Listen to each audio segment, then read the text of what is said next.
Hello friends, இது வந்து 100 நாள் வேலை வந்து நாங்களாம் கிராமத்துலேருந்து வந்தவங்க. எங்கள் ஊர்லெலாம் விவசாயம் தான். இப்போ வந்து விவசாயம் பண்ணால் கூட ஆள் கிடைக்க மாட்டேது. இந்த 100 நாள் வேலைன்னு சொல்லி அவங்க கொஞ்சம் லேசான வேலையாக இருக்குன்னா அங்கே போயிடறாங்க. இப்போ விவசாயம் பண்ணால் கூட கூப்பிட்டாலும் வரமாட்டுறாங்க.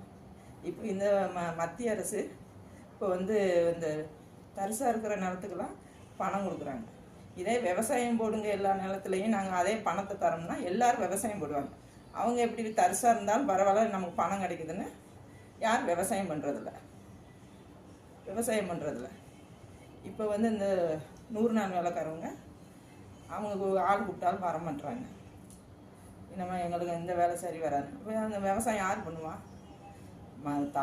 மத்திய அரசும் மாநில அரசும் சேர்ந்து இதை கவனத்துக்கு கொண்டு வந்தால் தமிழ்நாட்டில் விவசாயத்துக்கு நல்ல இதாக இருக்கும். யாரும் வந்து விவசாயம் வந்து பண்ணாமல் இருக்க மாட்டாங்க. இப்போ விவசாயம் வந்து எல்லாருக்குமே அசால்ட் ஆயிடுச்சு. தரிசாக இருந்தாலும்